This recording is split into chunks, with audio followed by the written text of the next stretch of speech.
బ్రతుకుతున్నాం అనే సంగతి 3 రోజుల్లో ఆలోచిద్దాం. ఎందుకంటే మన ముందు చాలా గొప్ప పోరాటం ఉంది. దేవుని బిడ్డలారా, బాప్తీసం తీసుకుని ప్రార్థనకు వెళుతూ సాధారణంగా మనం ఏమనుకుంటామంటే, ఇంకా నాకింకా బాధ్యత ఏమీ లేదు, నేను బాప్తీసం పొందేసుకున్నాను, బైబిల్ కూడా కొనుక్కున్నాను, క్రమం తప్పకుండా ఆదివారం ప్రార్థనకి వెళ్తున్నాను, దేవుడికి 10 20 డబ్బులు కూడా ఇస్తున్నానని చెప్పేసి చాలా చాలా ధైర్యంగా బ్రతుకుతున్నాం మనం. మర్చిపోకండి, దేవునికి ఏదైనా ఇచ్చి ఆయన రుణం మనం తీర్చుకునేటంత చిన్నది కాదు. దేవుడికి సర్వ ప్రపంచ ప్రజలందరూ కూడా రుణపడి ఉన్నారు. అది ఒక కానుకిస్తే పోయేది కాదు, అది తీరదది.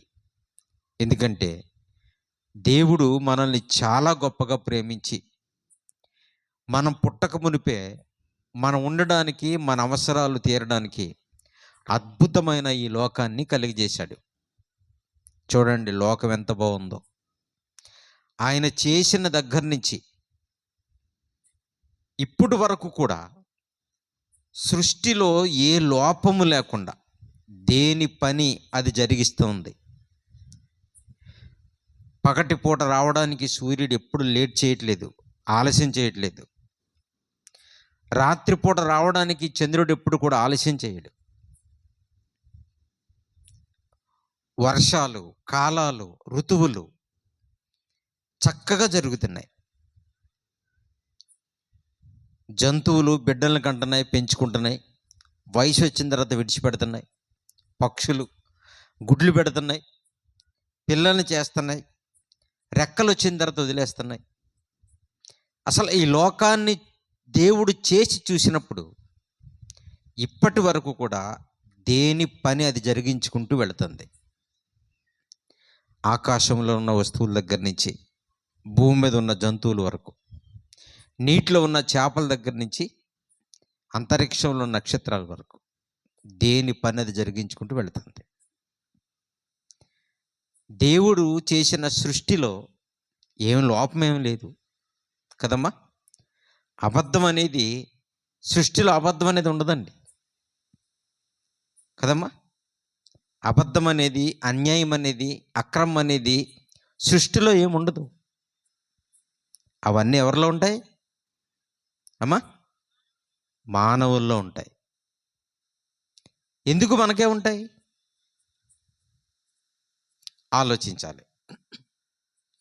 దేవుడంట ఈ మహాలోకాన్ని కలిగజేసినప్పుడు ఒక్కసారి ఆలోచించాడంట.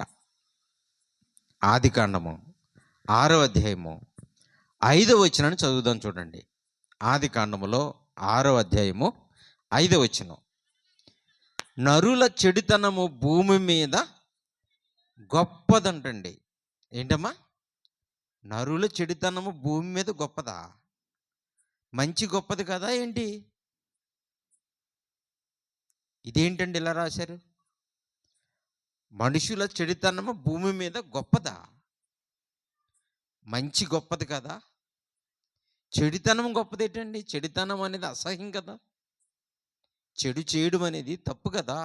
అంటే దేవుడు తాను చేసిన ఈ ప్రపంచంలో మనుషులను చూస్తుంటే మనుషుల మధ్య చెడే గొప్పగా ఉందంట. అప్పుడే కాదండి, ఇప్పుడు కూడా. అవునా? పదవుల్లో ఎవరుంటారండి? మంచివాళ్ళు ఉంటారా? ఆలోచించండి. మంచివాళ్ళు ఉంటారా? పిల్లలకి పాఠాలు నేర్పించే మాస్టర్లు, ఉపాధ్యాయులు ఎంతోమంది త్రాగుబోతులు ఉంటారు. తాగి స్కూల్కి వెళ్ళే వాళ్ళు ఉంటారు. పిల్లలతో అశ్లీలంగా ప్రవర్తించే మాస్టర్లు ఉన్నారు. చూస్తున్నారు ఎప్పుడన్నా మీరు టీవీలో గట్ట వార్తలు వస్తూ ఉంటాయా? దేవుని బిడ్డలారా, ఆలోచించాలి. ఇలాంటి అక్రమం, అన్యాయం అనేది మిగిలిన జంతువుల్లో, పక్షుల్లో ఉండదు. దేవుడు దేనిని చూసినా బాగుంది. ఏది కూడా దేవుడు తమకిచ్చిన ధర్మాన్ని మర్చిపోకుండా చక్కగా దేవుడు చేసినట్టుగానే బ్రతుకులు సాగిస్తుంటే, వీటి మధ్యన దేవుడు ఎవరి జీవితం బాగోవాలని కోరుకున్నాడో ఆ మనుషుల హృదయాల్లోకి తొంగి చూస్తే, మనలోనికి తొంగి చూస్తే, మనలో చెడు గొప్పగా కనపడుతుందంట దేవుడికి. కదండి! మనం ఎవరి బిడ్డలమో తెలుసా మీకు? ఏమ్మా? దేవుని బిడ్డలు. దేవుడు ఎలాంటోడమ్మా? పరిశుద్ధుడు. Very good. పరిశుద్ధుడైన దేవుని బిడ్డలం మనం. కదా! నాన్నగారికి త్రాగుడు అలవాటు లేనప్పుడు, మందు తాగే అలవాటు లేనప్పుడు, తన కడుపున పుట్టిన పిల్లవాడు మందుకు బానిసైపోయి త్రాగొస్తే ఏమంటాడో తెలుసా? రే, ఈ మాయిదారి ఈ త్రాగుడు అలవాటు మా తాతకు లేదు, మా ముత్తాతకు లేదు, ఆ? నాకు లేదు, మా అన్నగారికి లేదు, మా తమ్ముడికి లేదు, మా వంశంలో లేని ఈ పనికిమాలిన అలవాటు నీకు ఎలాగొచ్చిందిరా అంటాడు. అవునమ్మా? మా వంశంలో ఎవ్వరికీ లేనటువంటి ఈ త్రాగుడు అని అలవాటు నీకు ఎలాగబ్బింది, ఎలాగొచ్చిందని అడుగుతాడు. అంటే చూసారా, ఎవరికీ లేని అలవాటు మన ఇంట్లో వస్తే మన నాన్న కుమిలిపోతాడు, అడుగుతాడు. మా ఇంట వంట లేనిది నీకు ఎలాగొచ్చిందిరా ఈ త్రాగుడు అనే అలవాటు, ఈ స్మోక్ చేసే సిగరెట్ కలిసే అలవాటు నీకు ఎక్కడి నుంచి వచ్చిందంటారు. అలాగే దేవుడు అడుగుతున్నాడు ఈ ప్రపంచాన్ని, పరిశుద్ధుడైన దేవునిలో నుంచి పుట్టుకొచ్చిన మనుషులారా, మానవులారా, ఆయనకు లేని పాపం మనకెలా వచ్చింది, ఆయనకు లేని చెడు మన దగ్గరికి ఎలా వచ్చింది ఆలోచించండి. దేవుడికి ఏమైనా పాపం ఉందమ్మా? ఉంటుందా? ఉండదు. దేవుడు ఎవరు? పరిశుద్ధుడు. ఆయన ఎప్పుడూ తప్పు చేయడు. మీరు చూశారు, యేసుప్రభు గారు పరలోకంలో ఉన్నా తప్పు చేయడు, భూమి మీదకి వచ్చినా తప్పు చేయడు. ఆయన పాతాళలోకానికి వెళ్ళారు, చనిపోయి తిరిగి లేచిన తర్వాత, చనిపోయి వెళ్ళిన తర్వాత. అక్కడ కూడా తప్పు చేసాడని లేదు. అంటే యేసుక్రీస్తు ప్రభు వారు పరలోకంలో ఉన్న పాపం చేయడు, భూమి మీద ఉన్న పాపం చేయడు, పాతాళ లోకంలో ఉన్న పాపం చేయడు. మరి ఎవరు చేస్తారు? మానవుడు. మానవుడు అంటే ఎవరమ్మా? ఏ దేశంలో ఉంటాడు? మనమే. మనమే అని చెప్పాలి. మీరు మానవుడు అని ఆల్రెడీ గంటేకండి. పాపం ఎవరు చేస్తారా? మనమే. ఎవరి నుంచి వచ్చాం? పరిశుద్ధుడైన దేవుళ్ళ నుంచి వచ్చాం. ఎందుకు చేస్తున్నాం? ఆలోచించాలి ప్రియులారా. దేవుణ్ణి నమ్ముకోవడం ఎందుకంటే, బాగా వినాలి, ఇన్ని సంవత్సరాలు నాకు తెలియక తప్పు చేశాను, పాపములో కూరుకుపోయాను తండ్రి, ఇక నుంచి నేను పాపం చెయ్యను అని దేవుడి దగ్గరికి రావడమే నమ్ముకోవడం అంటే. దేవుడి దగ్గరికి రావడం, నమ్మడం అంటే అర్థం ఏంటనుకుంటున్నారమ్మా? పాత జీవితాన్ని విడిచిపెట్టి క్రొత్తగా దేవుళ్ళో బ్రతకడానికి వచ్చిన ఆ రాకని నమ్మకం అంటారు. కానీ ఇక్కడికి వచ్చిన తర్వాత కూడా మరలా మనం అలాగే బ్రతికితే, లోకంలో ఉండేదానికి క్రీస్తులోకి వచ్చిన దానికి తేడా ఏంటి? అప్పుడు అలాగే ఉన్నాం, ఇప్పుడు అలాగే ఉన్నాం. ఉండొచ్చు అలా మనం? బాగా ప్రశ్న వేసుకోవాలి. అలా ఉండకూడదు మనం. అలా ఉన్నాం కనుకనే ప్రభు మనల్ని పిలిచాడమ్మా అండి. మనం పాపముతోనే సాంగత్యం చేస్తూ నాశనానికి పరిగెడుతున్న మన జీవితాల్లో అలా పాడైపోతున్నామనే బాగుపడడానికి దేవుడు మనల్ని ఇక్కడికి పిలిచాడు. తెలుసమ్మా, నేను చాలాసార్లు ప్రసంగాల్లో చెప్తూ ఉంటాను కదా. మెకానిక్ ఉంటాడు తెలుసా మీకు? మోటార్ సైకిల్ మెకానిక్ గారు ఉంటాడు, కారు మెకానిక్ ఉంటాడు, ఏసీ మెకానిక్ ఉంటాడు, కూలరు మెకానిక్ ఉంటాడు. చూసారా మీరు? విన్నారు ఎప్పుడన్నా మీరు? మెకానిక్ దగ్గరికి, కూలర్ బాగు చేసే వాళ్ళ దగ్గరికి ఏమొస్తుందమ్మా? ఏమొస్తుంది? చెడిపోయినటువంటి కూలర్ వస్తుంది, మర్చిపోకండి. మోటార్ సైకిల్ మెకానిక్ దగ్గరికి మోటార్ సైకిల్ ఎలాగొస్తుందమ్మా? పాడైపోయి వస్తుంది. Very good. కారు బాగు చేసే ఆయన దగ్గరికి కారు ఎలాగొస్తుందమ్మా? పాడైపోయి వస్తుంది. పాడైపోయి ఎందుకు వచ్చింది? అబ్బా, ఎంత తెలివైన వాళ్ళు అండి మీ ఊరోళ్ళు! ఎంత బాగా చెప్తుందో చెల్లమ్మ కదండి. పాడైపోయినవన్నీ ఎందుకు వస్తాయమ్మా షెడ్కి? బాగు చేసుకుంటానికి. అవునా? పాడైపోయినవన్నీ మెకానిక్ దగ్గర ఎందుకు వస్తాయమ్మా? బాగు చేసుకుంటానికి. మరి మనం కూడా పాడైపోయాం కదా క్రీస్తుని నమ్మక ముందు. మనం ఎవరం? ఏమా? దేవుణ్ణి నమ్మక ముందు మనం ఎవరం? పాపులమేనా? పాడైపోయామా? అవునా? Very good. దేవుని బిడ్డలారా, మరి మనం కూడా లోకంలో పాడైపోయి దేవుళ్ళకి ఎందుకు వచ్చాం? పాడైపోయిన టీవీ మెకానిక్ దగ్గరికి ఎందుకు వచ్చిందో, పాడైపోయిన మోటార్ సైకిల్ మెకానిక్ దగ్గరికి ఎందుకు వచ్చిందో, పాడైపోయిన మనం కూడా దేవుళ్ళలోకి అందుకే వచ్చాం. ఎందుకు వచ్చాం చెప్పండి ఇప్పుడు? బాగు చేసుకోవడానికి వచ్చాం. బాగు చేసుకున్నారా? బండి అలాగే ఉందా? ఆలోచించాలి. ఏమ్మా, బాగుపడ్డారా? అలాగే ఉన్నాం ఇంకాను. మరి ఈ బళ్ళన్నీ ఎప్పుడు బాగుపడతాయి? ఎప్పుడు రిపేర్ చేయించుకుంటాయి? ఎప్పుడు రోడ్డు మీదకి వెళ్తాయి? ఎప్పుడు క్రీస్తులో ఆయమండు సాగిపోతాయి? ఆలోచించాలి. బాగు చేయించుకోవడానికి వచ్చి అలాగే ఉండిపోయామేంటి? అవునమ్మా? బాగు చేయించుకోవడానికి వచ్చాం, మనం ఎలా ఉండడానికి కాదు. అబద్ధాలు మానేయడానికి వచ్చాం, దొంగతనం మానేయడానికి వచ్చాం, వ్యభిచారం మానేయడానికి వచ్చాం, మోసం మానేయడానికి వచ్చాం మనం. తెలుసా మీకు? అందుకే వచ్చాం ప్రభు దగ్గరికి. అందుకొచ్చి మనకు ఏమీ గుర్తులేనట్టుగా మొత్తం మర్చిపోయి ప్రభువుని నమ్మక ముందు ఎలాగుండేవాళ్ళమో నమ్మిన తర్వాత కూడా అలాగే ఉంటున్నాం మనం. దీన్ని మారారు అంటారా? ఆలోచించండి. అందుకే ఆయన చేసిన ఈ సృష్టిలో కోటాను కోట్ల వస్తువులను దేవుడు కలుగజేస్తే దేనిని చూసి బాధపడని దేవుడు మనుషులలో ఉన్నటువంటి చెడుతనాన్ని చూసి హృదయంలో నొచ్చుకున్నాడంట. ఆదికాండము 6వ అధ్యాయము 5వ వచనం చూడండి ఒకసారి.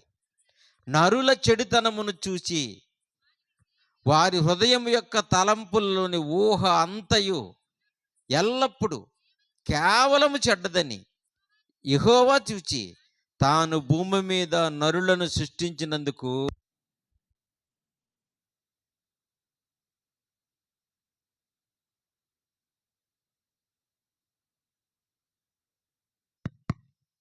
ఆదికాండం 6వ అధ్యాయం 5వ వచనంలో నరుల చెడుతనము భూమి మీద చెడ్డదని వారి హృదయం యొక్క తలంపుల్లోని ఊహ అంతయు కేవలం ఎల్లప్పుడూ చెడ్డదని యెహోవా చూచి నరులను చేసినందుకు హృదయములో నొచ్చుకున్నాడంట.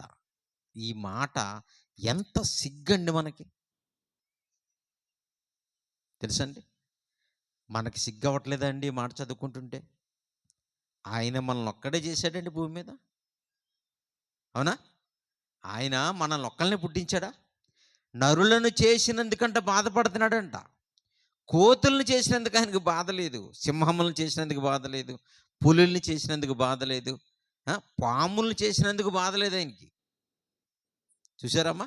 పక్షులను చేసినందుకు, చేపలను చేసినందుకు, జంతువులను చేసినందుకు, దేనిని చేసినా బాధ లేదు. మరి ఎవరిని చేసినందుకు బాధపడుతున్నాడు అమ్మా? మనల్ని చేసినందుకు బాధపడుతున్నాడు. అంటే అర్థం ఏంటి? అన్నీ బాగున్నాయి, దేవుడి చేత చెయ్యబడినవన్నీ బాగున్నాయా లేవా? అవునండి. దేవుడి చేత చేయబడినవన్నీ బాగున్నాయి.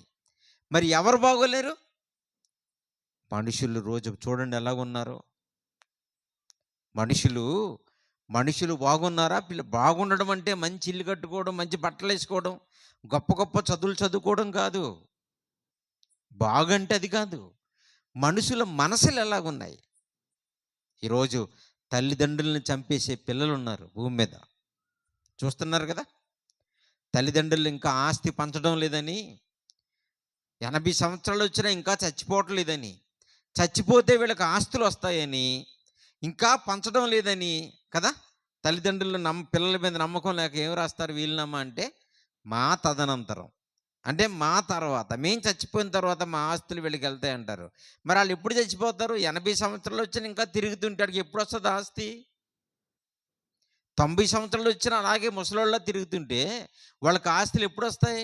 అందుకే పిల్లలు ఏం చేస్తున్నారంటే కొంతమంది తల్లిదండ్రుల్ని చంపేస్తున్నారు. కొంతమంది తల్లులు ఏం చేస్తున్నారో తెలుసా? అక్రమ సంబంధాలకు అలవాటు పడి వాళ్ళ అక్రమ సంబంధానికి పిల్లలు అడ్డు వస్తున్నారని పిల్లలకి విషమిచ్చి చంపేస్తున్నారు, నూతిలోకి తోసి చంపేస్తున్నారు, బావిలో పడేస్తున్నారు. చూస్తున్నారా మీ అన్నీని? అవునా? మనుషులు ఇలాంటి వాళ్ళని మంచోళ్ళు అనమంటారా? ఇలాంటి నరరూప రాక్షసులు ప్రవర్తించేటువంటి ఈ విధానం ఏ జంతువులో ఉంది, ఏ పురుగుల్లో ఉంది, ఏ పక్షుల్లో ఉంది ప్రియులారా? ఎక్కడుంది దేవుని నీతి మనుషుల్లో? ఎవరిలో ఉండాలని దేవుడు ఆశపడ్డాడో ఆ మనుషులు దేవుడిచ్చిన జీవితాన్ని పాడు చేసుకొని బ్రతుకుతుంటే, ఇలాంటి మాయలోకానికి మారు మనసు పొందడం చెప్పడానికి యేసుక్రీస్తు ప్రభువారు ఈ లోకానికి వచ్చాడు. ఆయన్ని మాత్రం బ్రతకనిచ్చారా? ఆలోచించండి. ఆయన మాట మాత్రం మనం విన్నామా? దేవుని బిడ్డలారా, ఆలోచించాలి. సృష్టిలో అన్నీ బాగున్నాయి. ఎవరు బాగలేరు? మనుషుడొక్కడే బాగోలేడు. సృష్టిలో అన్నీ నీతిగా ఉన్నాయి. మనుషుల్లో నీతి లేదు. మనుషులు చంపుకుంటున్నారు. మృగాలకుండే స్వభావం మనుషుల్లోకి వచ్చేసింది. మనకంటే మృగాలే బాగున్నాయండి. మీరు చూడండి ప్రియులారా. కనుక మనం దేవుని పిల్లలమని చెప్పుకోవడానికి సిగ్గండి, సిగ్గుచేటు. ఎందుకంటే దేవుని పిల్లలు ఎలా ఉంటారా అండి అసలు? దేవుడు ఎంత నీతిగా ఉంటాడు, ఎంత మంచిగా ఉంటాడు, ఎంత ప్రేమగా ఉంటాడు. ఈరోజు ఆ ప్రేమ మనకేమైంది? ఆ నీతి ఏమైంది? ఆ మంచితనం ఏమైందండి? అందుకే దేవుడు ఏం చెప్పాడో తెలుసా? క్రీస్తు ప్రభువారి కంటే ముందు పుట్టాడు సొలొమోను గారు. యేసు ప్రభు గారి కంటే కూడా ముందు పుట్టినైన సొలొమోను గారు. ఎంత ముందు పుట్టాడో తెలుసా? యేసు ప్రభు గారి కంటే ముందు 935 సంవత్సరాల క్రితం పుట్టాడండి. సామెతల గ్రంథం, ప్రసంగి గ్రంథాలు అప్పుడు రాయబడ్డాయి. ఆ గ్రంథాల్లో ఆయన ద్వారా దేవుడు ఈ ప్రపంచానికి చెప్పిన మాట ఏంటో తెలుసా? సామెతల గ్రంథము 6వ అధ్యాయము చూడండి ప్రియులారా. సామెతల గ్రంథములో 6వ అధ్యాయము 6వ వచనం చూడండి, ఎంత బాగుండదో చూడండి. తీశారమ్మా? సోమరి ఎవరైనా ఎక్కడుంటాడండి సోమరి? ఎవరండి సోమరి? ఎవరినంటారండి సోమరిని? పని పాటు లేకుండా 3 పూటలు తిరిగి బాడీ పెంచుకుని, దర్జాగా ప్యాంటు చొక్కా వేసుకుని లేదా మంచి చీర కట్టుకుని ఊరంతా తిరిగి వచ్చేవాళ్ళని ఏమంటారు? సోమరి. అంటే సోమరి అంటే ఏ పని చేయడు, భోజనం తప్ప. భోజనం తప్పించి, నా మాటలు అర్థమవుతున్నాయేమో మీకు? అర్థమవుతున్నాయా? Very good. సోమరి భోజనం తప్పించి ఏ పని చెయ్యడు. ఇంకో విషయం ఏంటంటే ఆ అన్నం కూడా ఎవరైనా కలిపి పెడతారేమని చూస్తూ ఉంటాడంట. అంత సోమరు అనమాట. సోమరు అంటే ఎవరమ్మా? ఏ పని చెయ్యడు. ఏ పని చెయ్యకపోతే పోనీలేండి, అన్నం కూడా కలుపుకోడంట. ఎవడన్నా కలిపి నోట్లో పెడితే తినేసి చెక్కేద్దాం బయటకు అనుకుంటాడంట, వెళ్ళిపోదాం అనుకుంటారంట. అలాగా నా పిల్లలారా, నా జనమా, నా సొత్తు అని పిలిచేవాడండి పూర్వకాలంలో ప్రజల్ని దేవుడు. ఏమని పిలిచేవాడు? నా ప్రజలారా, నా జనులారా, నా పిల్లలారా అని పిలిచేవాడు. నా పిల్లలారా, నా జనులారా అని పిలిస్తే సాగుతుందా? మనకి వింటాము మనం? వింటారా? అమ్మ పిల్లోడిని అక్కడ ఆడుకుంటుంటే, ఒరే నా బాబు ఇలారా అంటాడు, రాడు. ఒరే నిన్నేరా నా బంగారం ఇలారా అంటాడు, రాడు. రాకపోతే ఏమంటారు? ఒరే వెధవా నిన్నేరా అంటాడు. 2 సార్లు పిలిచినప్పుడు మర్యాదగా పిలిస్తే రాలేదు కదా. నా కుక్కని కానీ నా వెధవాని కానీ ఇలా పిలిస్తే పరిగెట్టుకుంటూ వస్తాడండి. మంచిగా పిలిస్తే కుదరదన్నమాట కదా. రాపోయావంటే కొట్టేస్తానంటారు చూసారా, అప్పుడు కదులుతాడు. అలాగా ఎన్నిసార్లు ప్రపంచ ప్రజలను దేవుడు నా పిల్లలు, నా జనం, నా సొత్తు, నా బంగారం అని పిలిచిన తండ్రి.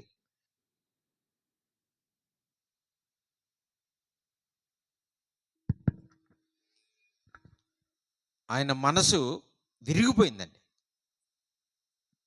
తెలుసా ఎలా పిలిచారండి? ఇశ్రాయేలీలంటే దేవుని తోట అంట, దేవుని వనం, దేవుని జనమళ్ళు, దేవుని సొత్తుగా పిలువబడినటువంటి ఇశ్రాయేలీలు. దేవుడు వాళ్ళని ఏమని పిలిపిస్తున్నాడు? సోమరి చీమల యొద్దకు వెళ్ళి వాటి నడతలను కనిపెట్టి జ్ఞానము తెచ్చుకోమంటున్నాడు. మనోళ్ళేమో కోచింగ్ సెంటర్కి వెళ్ళిపోతున్నారు.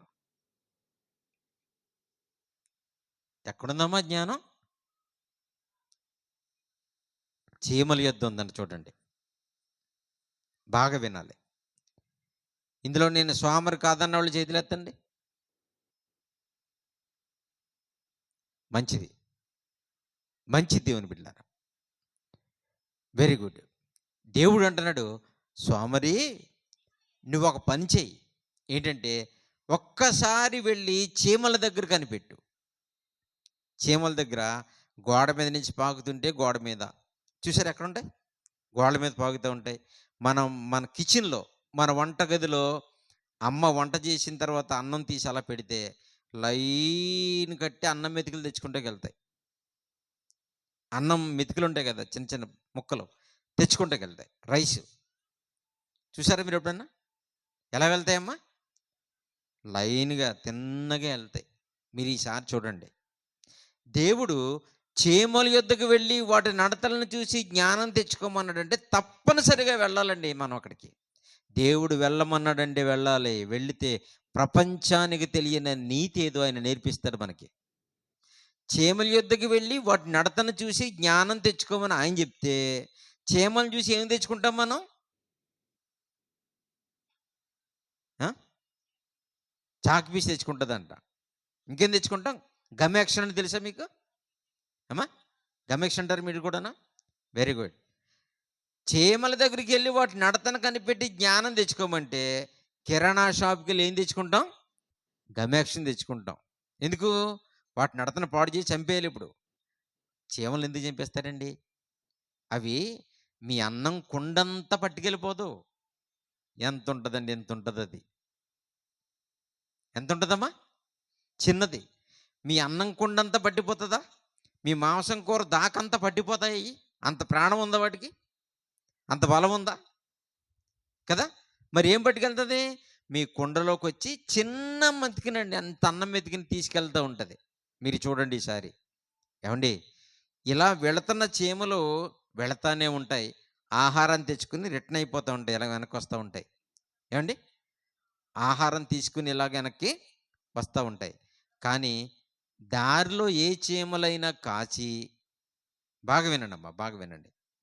అన్నం మెతుకు తెచ్చుకుంటున్న చీమల్లోనూ ఎదురుగుండా వచ్చే చీమలు ఆ అన్నం మెతుకులు తెచ్చుకుంటున్న దాన్ని కరిసేసి, కొట్టేసి, పారేసి ఈ అన్నం మెతుకుని పట్టుకెళ్ళిపోదు. ఈసారి చూడండి. తెచ్చుకుంటూ ఉంటది. ఇది పక్క నుంచి దాన్ని సైడ్ చేసి ఎళ్లి ఇంకోటి తెచ్చుకుంటది. కొట్టుకోవు. దారి దోపిడీ ఉండదు. దొంగతనం ఉండదు. రౌడీయిజం ఉండదు. ఏ చీమలకు ఆ చీమలెళ్ళి బయటికెళ్ళి తెచ్చుకుంటాయండి. ఎంత ఒబెడియన్స్ అండి. ఎంత వినయం, ఎంత విధేయత, ఎంత మంచి లక్షణం అది. మీకు తెలుసో తెలీదో ట్రాఫిక్ పోలీసులు ఉంటారు కదా! ఆ ట్రాఫిక్ పోలీసులు ఇలాంటివన్నీ కూడా ఈ చీమల నడకన బట్టే కనిపెట్టారు. అంతేకాదు మన ఫోన్‌లో ఇంటర్నెట్ ఉంటదా తమ్ముడు? ఇంటర్నెట్ ఉందా? ఆ ఇంటర్నెట్ కూడా ఈ చీమలు లైన్‌గా వెళుతున్న పద్ధతినిచ్చే కనిపెట్టారు. దేన్నిచ్చే కనిపెట్టారు అవన్నీని. ఆలోచించండి. దేవుని మాటలు ఎంత జ్ఞానం గలవో ఆలోచించండి. దేవుని బిడ్డలారా, చిన్న చీమల కాళ్ళ దగ్గర ఏముంది? ఏముందంటే దేవుడు చెప్తున్నాడు. వాటి నడతను చూసి జ్ఞానం తెచ్చుకోమని. ఏటంట జ్ఞానం అంటే వాటికి న్యాయాధిపతి లేడంట. అంటే జడ్జి గారు లేరంట. చీమలకి ఎవరు లేరమ్మా? న్యాయాధిపతి లేదంటే న్యాయం తీర్చేవాడు ఎవరు లేరండి చీమలకి. వింటున్నారా? చాలా సంవత్సరాల నుంచి చదివాం మనం. బాగా ఆలోచించాలి. వాటికి ఎవరు లేరమ్మా? న్యాయాధిపతి అంటే తగువ తీర్చేవాడు లేడు. జడ్జి గారు లేరు. న్యాయమూర్తి లేడు. లాయర్ లేడు దానికి. మరి ఎవరికున్నారు? ఆ! అమ్మో! మనకు తక్కువేటండి. మనకి జిల్లా కోర్ట్ ఉంటది. తర్వాత హైకోర్ట్ ఉంటది. తర్వాత సుప్రీం కోర్ట్ ఉంది. తర్వాత తెలీదేముంటది? అంతర్జాతీయ న్యాయస్థానం. అతి పెద్దదనమాట అది. అవునా? అమ్మ, నాన్న ఉన్నారు. స్కూల్లో మాస్టర్ ఉన్నారు. బయట పెద్దలున్నారు. జిల్లా కోర్టు, హైకోర్టు, సుప్రీం కోర్టు, అంతర్జాతీయ న్యాయస్థానం. ఎన్ని కోర్టులు ఉన్నాయో మనకి. ఎంతమంది లాయర్లు ఉన్నారు, ఎంతమంది జడ్జిలు ఉన్నారో. అయినా మనకేం లేదు? చెప్పండమ్మా? మంచి నడవడిక లేదు. మనకి నీతి లేదు. కానీ నోరు లేని చిన్న ప్రాణులండి చీమలు. వాటి గురించి దేవుడు చెప్తుంటున్నాడు. వాటికి న్యాయాధిపతి లేడు నాయనా అంటున్నాడు. పై విచారణకర్త లేడంట. చూసారా? న్యాయాధిపతి లేడు, పై విచారణకర్త లేడు. ఎందుకు లేడు? ఎందుకు లేడో తెలుసా? అసలు వాడికి గొడవలు లేవు, చీమలు ఏమి లేవు, గొడవలు లేవు, బాంబులు వేసుకోవు, కత్తులతో నరుక్కోవు, పిస్టల్తో కాల్చుకోవు, చీమ చీమ కొట్టుకోవు, ప్రశాంతంగా ఉంటాయి. దొరికితే తెచ్చుకుంటాయి, లేదంటే నోరు మూసుకుని చక్కగా పుట్టలో ఉంటాయి. అవునా? రంధ్రాల్లో ఉంటాయి చక్కగాను. దేవుని బిడ్డలారా, చూడండి, ఆలోచించండి. వాటికి న్యాయాధిపతి లేడంటే ఎందుకు లేడు? చీమలకి పోలీస్ స్టేషన్ లేదు, చీమలకి ఎస్ఐ గారు లేరు, చీమలకి జడ్జి లేడు, చీమలకి గొడవ ఇవన్నీ ఎందుకు లేవంటే అసలు గొడవలు లేవు వాటికి. చీమలు గొడవలు లేవు. గొడవలు లేకపోతే వీళ్ళందరూ ఎందుకు? మనకెందుకున్నారు జడ్జి గారు? మనలో గొడవలు ఉన్నాయి కనుక. మనకెందుకున్నారు ఎస్ఐ గారు? మనలో కొట్టుకుంటున్నాం కనుక. మనకెందుకుంది కోర్టు అంటే? మనలో తగాదాలు వచ్చాయి కనుక, గొడవలు పడుతున్నాం కనుక. దేవుని బిడ్డలారా, చూడండి, ఆయన చేత చేయబడిన ఈ సృష్టిలో కంటికి కనపడని చిన్న చీమలే ఇంత బుద్ధిగా బ్రతుకుతుంటే, ఎంత హ్యాపీగా బ్రతుకుతుంటే, దేవుని బిడ్డలారా, ఈ సృష్టిలో మనుషులన్న వాళ్ళు ప్రధానులు, గొప్పవాళ్ళు మనం, సాక్షాత్తు దేవునికి పిల్లలం, దేవుని బిడ్డలం మనం. అలాంటి మన జీవితాలు భూమి మీద ఏమైపోయినాయి చూడండి ఒకసారి. దేవుడు అన్నీ చూసి చక్కగా సంతోషపడిన మహానుభావుడు మనుషుల్ని చేసి చూసేసరికి హృదయంలో నొచ్చుకున్నాడు. మరి దేవుడు నమ్ముకున్న తర్వాత ఆ బాధ అయినా మీ వల్ల తీసేశారా? మీరు నమ్ముకున్నారు కదా ప్రభుని. ప్రభుని నమ్ముకున్న తర్వాత మీ వల్ల ఆ బాధ తొలగిపోయిందా దేవుడికి? ఆలోచించండి. దేవుని బిడ్డలారా, దేవుడు చాలా గొప్పవాడు. మనల్ని భూమి మీదకి చేసి పంపించి విడిచిపెట్టే లేదు. మనల్ని చూస్తూనే ఉంటాడు. మనల్ని చాలా బాగా కనిపెడతా ఉంటాడు. మనల్ని చూస్తున్నాడు అని ప్రజలెవ్వరూ గుర్తించలేదేమో కానీ బైబిల్లో ఒక ఆయన గుర్తించాడు. దేవుడు నన్ను చూస్తున్నాడు, దేవుడు నన్ను కనిపెడుతున్నాడు అని ఒక ఆయన బైబిల్లో గుర్తించాడు. చాలామందికి దేవుడు ఉంటాడని తెలుసు కానండి, ఫోటోకు దండం పెట్టుకుని వెళ్ళిపోతారు, ఇంకేం పట్టించుకోరు. కానీ దేవుడు ఉన్నాడని, నన్ను చూస్తున్నాడనే సంగతి కొంతమందికే తెలుస్తుంది. మీరు ఎప్పుడు మర్చిపోకండి. నేను చాలాసార్లు చెప్తూ ఉంటాను, దొంగతనం చేసేవాళ్ళు ఏం చేస్తారో తెలుసండి? దొంగతనం నా ఇంక చూడండి, చాలా బాగుంటుంది. దొంగతనం చేసేవాళ్ళు ఏం చేస్తారంటే, ఇక్కడ సెల్ ఫోన్ ఉందనుకో, ఇక్కడ టేబుల్ మీద ఫోన్ పెట్టేశారు, ఎవరైనా పట్టారనుకోండి, తీసుకున్నప్పుడు ఏం చేస్తాం? ఇలా ముందుకు చూస్తాం, ఎవరైనా ఉన్నారేమో చూస్తారు. అవునా? తర్వాత ఈ పక్కకి చూస్తారు, తర్వాత ఇటు చూస్తారు, తర్వాత వెనక తిరిగి చూస్తారు. 4 దిక్కులు చూసిన తర్వాత ఇంకేం చేస్తారా? ఎవరు లేకపోతే ఫోన్ తీసేసుకుంటారు. ఫోన్ తీసేటప్పుడు పైకి కూడా చూడాలి ఇలాగా. ఏమా 4 దిక్కులు ఎవరో చూడలేదేమో కానీ పైనుంచి ఒక కెమెరా ఎప్పుడు చూస్తూ ఉంటుంది. ఎవరు? దేవుడు. దొంగతనం చేసేవాడు పైన చూడాలి ముందు. అవునా? దొంగతనం చేసేవాడు ఏం చేయాలి? పైకి చూడాలి. మర్చిపోకండి. ఈ పక్కన ఆ పక్కన, ఆ పక్కన ఈ పక్కన చూస్తారు. 4 ప్రక్కల నుంచి ఎవరు లేదని, ఎవరు లేరనుకుంటున్నారు. టక్ మన గొలుసు తీసుకెళ్ళిపోతారు, టక్ మన సెల్ ఫోన్ తీసిపోతారు. దేవుని బిడ్డలారా, పైన చూడాలి. పైన చూడాలని నేర్పించిన ఎవరో తెలుసా మనకి? లూకా సువార్త 18వ అధ్యాయం. చూడండి ఎంత బాగుంటుందో. పైన కూడా చూడాలని ఎప్పుడో చెప్పాడు మహానుభావుడు, కానీ మనకు అర్థం కాలేదు. చూడండి, లూకా సువార్త 18వ అధ్యాయము 9వ వచనం నుంచి. లూకా సువార్త తామే నీతిమంతులమని, 18వ అధ్యాయం 9వ వచనం. తామే నీతిమంతులమని తమ్ము నమ్ముకుని ఇతరులను తృణీకరించే వానితో ఆయన ఉపమానం చెప్పాడంటే ఏంటది? ప్రార్థన చేయటానికి 2 మనుషులు దేవాలయంలోకి వెళ్ళారండి. ఎందుకమ్మా? ప్రార్థన చేయడానికి వెళ్ళారంట. ఏమంటే ప్రార్థన ఇంటికాడ వింటా దేవుడు? దానికోసం దేవాలయంలోకి వెళ్ళాలా? పోలే, వెళితే వెళ్ళారులేండి, మంచిదే. అక్కడనే ప్రార్థన చేసుకుంటున్నారు, వెరీ గుడ్. వెళ్ళాను. వారిలో ఒకడు పరిసయుడు, ఒకడు సుంకరి. పరిసయుడు నిలబడి, దేవా, నేను చోరుని కాదు, అన్యాయస్తుని కాదు, వ్యభిచారిని కాదు, ఇతర మనుషుల వల్ల లేను. ఈ సుంకర్ నా పక్కన నిలబడ్డాడే, ఆడలేటోడు కూడా కాదు నేను. ఉండనందుకు నీకు కృతజ్ఞతాస్తుతులు చెల్లిస్తున్నాను. మంచిదే. వారమునకు 2 సార్లు ఉపవాసం ఉంటున్నాడంట. నా సంపాదన అంతటిలో 10వ వంతు చెల్లిస్తున్నాడంట. మరి ఇంకేమొచ్చింది? అన్నీ బాగానే ఉన్నాయి కదా. ఏమ్మా, ఇతను చేసినట్టు మనం చేస్తున్నామండి? ఏమ్మా, సుంకర్ చేసినట్టు మనం చేస్తున్నామా? వారానికి ఎన్నిసార్లు ఉపవాసం ఉంటున్నాడు? సరే, పరిచయం.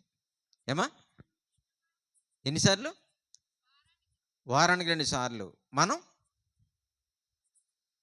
పూటకి చెప్పడం ఎన్నిసార్లు? 3 సార్లు తింటాం. మంచిది. చెడ్డవాడే కానీ బాగానే ఉన్నాడు. దశంభాగం 10వ వంతు ఇచ్చేస్తున్నాడంట. ఉపవాసం ఉంటున్నాడంట. ఈ సుంకర్లకు కూడా నేను లేనంటున్నాడు. దేవుని బిడ్డలారా, ఇది చెప్పుకుంటాకి వెళ్ళాడండి దేవాలయానికి. దేవుని మనసు తెలుసుకుంటానికి కదా, వాక్యం వినడానికి కదా, మనసు మార్చుకోవటానికి కదా ఆలయానికి వెళ్ళేది. ఇది చెప్పుకుంటాకి వెళ్ళాడంట. అయితే సుంకరి దూరముగా నిలిచుండి ఆకాశం వైపు కన్నులెత్తుకునెను. దొంగవాడు పక్కనే కాదు, పైకి కూడా చూడాలి. అర్థమైందమ్మా? తప్పు చేసేవాడు ఎవరన్నా చూస్తున్నారు లేదా అనుకోకూడదు. పొద్దుపోయినప్పుడు చూస్తే మీటింగులు వస్తూ ఉంటాం కారులో. ఒకసారి వస్తుంటే పొలాల్లో చీకట్లో 4-5 కుర్రోళ్ళు కలిసి సెల్ ఫోన్ లైట్ వేసుకుని, అంత చీకట్లో సెల్ ఫోన్ లైట్ వేసుకుని మనిషికి ఒక బ్రాందీ బాటిల్ పెట్టుకుని చక్కగా ముచ్చటైన కబుర్లు చెప్పుకుంటూ తాగుతూ ఉంటారు. 12-1 గంటకు తిరిగి వస్తూ ఉంటాం మీటింగ్స్కి వెళ్ళి. అలా తాగుతూ ఉంటారు. చీకట్లో ఉండి ఎవరికి కనపడలేదు అనుకుంటూ ఉంటారు. అందుకే దూరంగా వెళ్ళిపోతారు. మర్చిపోకండి, మనం ఏం తప్పు చేసినా ప్రక్కలకే కాదు, పైకి కూడా చూడాలి. అర్థమైందమ్మా? పైన ఎవరున్నారు? దేవుడు. చూస్తాడా? చూస్తాడు. పైన దేవుడు ఉన్నాడని ఆయన దగ్గర మనం దాగలేమనే సంగతి ఎవరికి తెలిసింది? సుంకరికి తెలిసిపోయిందండి. చాలామంది పైకి చూడరు, పక్కలకి చూస్తారు. ఏదైనా తీయాలంటే, ఏదైనా తప్పు చేయాలంటే ఎవరైనా ఉన్నారా లేదని ఇలా చూసుకుంటారు, అంతేగాని పైకి ఎవడో చూడ్డు. పైకి చూస్తే పైన ఉన్నాడు ఒక ఆయన, సృష్టికర్త. వెంటనే అంటున్నాడు, ఆకాశము తట్టు కన్నులెత్తుటకైనను ధైర్యం సరిపోలేదండి. ఎందుకని? ఎవరున్నారు అక్కడ? సూర్యుడా? చంద్రుడా? మేఘాల? ఉరుములా?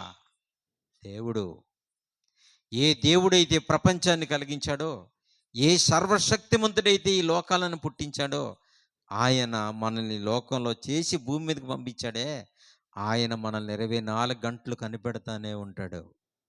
మనమేమనుకుంటున్నామంటే, నన్నెవరు చూశారండి పాస్టర్ గారు, నేను అబద్ధం ఆడితే ఎవరు విన్నారు, నేను తప్పు చేస్తే ఎవరు చూశారనుకుంటున్నాం.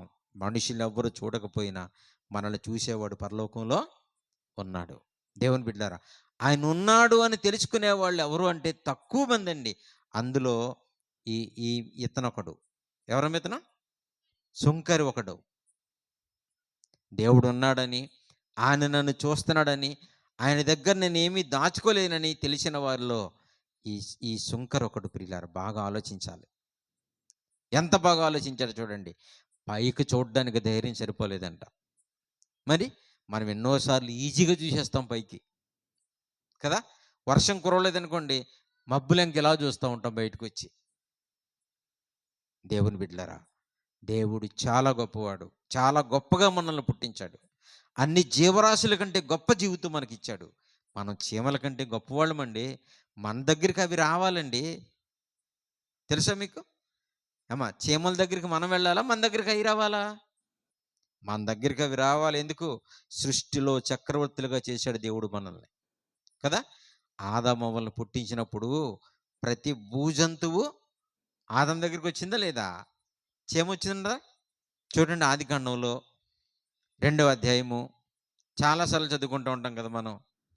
చూడండి, ఒకానొక టైంలో ప్రపంచంలో జంతువులన్నీ మానవుడి దగ్గర కాళ్ళ దగ్గరికి వచ్చి పేర్లు పెట్టించుకున్నాయంటండి. ఆదికాండము 2వ అధ్యాయంలో ఉంటది కదా! ఆదాము దానికి ఏం పేరు పెట్టెనో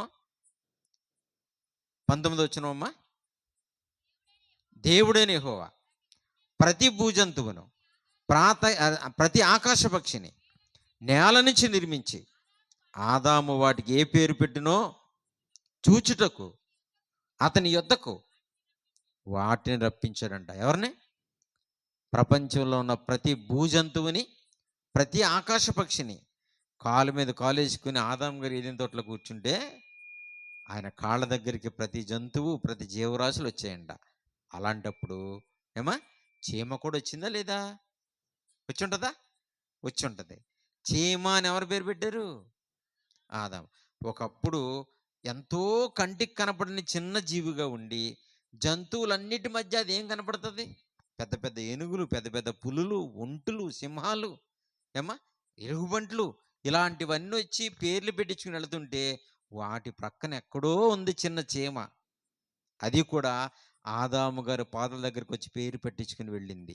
ఏ చీమలైతే ఫస్ట్లో మనిషి దగ్గరికి వచ్చి పేర్లు పెట్టించుకుని చేతులు కట్టుకుని గడగడలాడుతూ పేరు పెట్టించుకుని వెళ్ళిందో కొన్ని సంవత్సరాలు జరిగేసరికి అదే చీమల దగ్గరికి మనం వెళ్ళిపోమని చెప్పాడు.